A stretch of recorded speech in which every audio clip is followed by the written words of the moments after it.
Assalamualaikum warahmatullahi wabarakatuh. Kali ini kita akan mempelajari analisis buku fiksi dan buku non-fiksi. Perbedaan antara buku fiksi dan buku non-fiksi.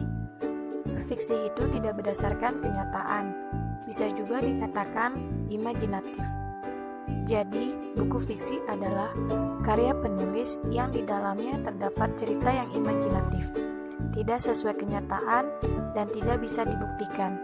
Contohnya yaitu novel, cerpen, buku dongeng, antologi puisi, dan lain-lain. Non-fiksi itu berdasarkan kenyataan, fakta, realita, atau hal-hal yang benar-benar terjadi. Jadi, buku non-fiksi adalah karya penulis yang di dalamnya terdapat sesuatu yang nyata. Apa yang dituliskan memang sudah terjadi. Contohnya yaitu buku pengetahuan, buku ilmiah, buku pelajaran, ensiklopedia, dan lain-lain.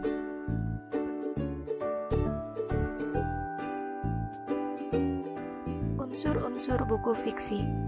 Unsur-unsur yang terdapat dalam buku fiksi meliputi 1. Identitas buku, yaitu judul buku, penulis, penerbit, tahun terbit, kota terbit, tebal buku, dan jenis buku. 2. Biografi pengarang. 3. Tujuan penulisan buku. 4.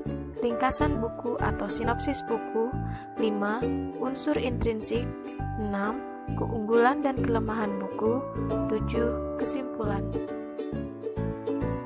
Unsur-unsur buku non-fiksi. Unsur-unsur buku non-fiksi meliputi 1. Identitas buku, yaitu judul buku, penulis, penerbit, tahun terbit, kota terbit, tebal buku, dan jenis buku. 2. Biografi pengarang. 3. Tujuan penulisan buku. 4. Ringkasan buku, keunggulan dan kelemahan. Unsur kebahasaan. Kalimat fakta adalah sebuah kalimat yang di dalamnya mengandung sebuah kenyataan, benar-benar bisa dibuktikan dan apa adanya. Contoh kalimat fakta. 1. Presiden pertama Indonesia adalah Soekarno. 2. Burung cendrawasih adalah burung asal Papua. Kalimat opini. Kalimat opini adalah kalimat yang di dalamnya mengandung penilaian atau pendapat seseorang. Masih serba kemungkinan, belum terjadi, dan sering ditandai dengan kata sangat, kiranya, jika, andai, kelihatannya, harus, dan lain-lain. Contoh kalimat opini. 1. Sepertinya nanti sore akan hujan.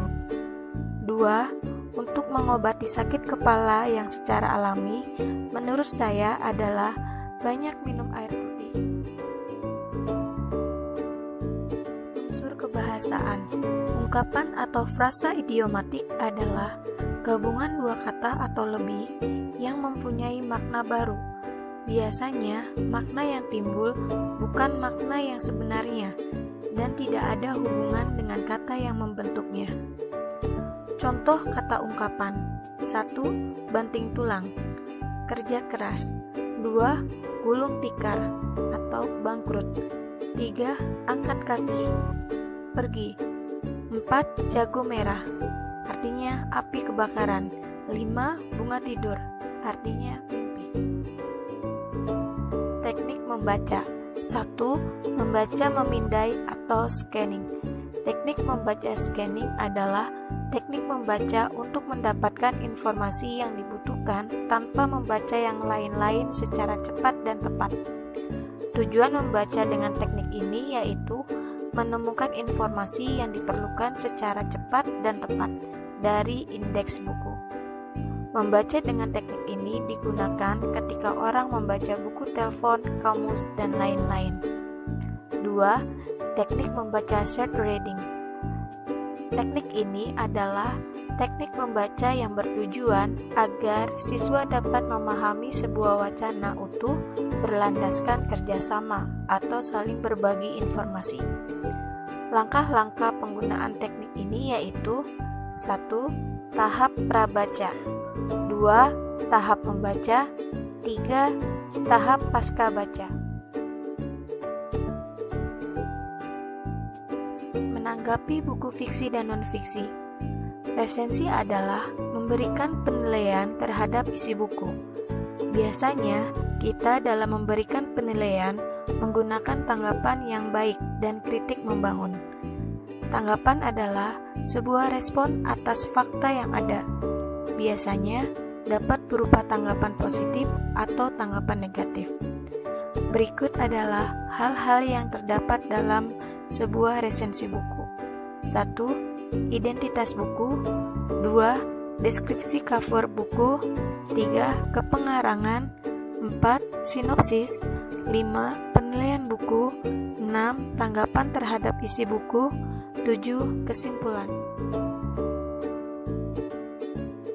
Terima kasih. Wassalamualaikum warahmatullahi wabarakatuh.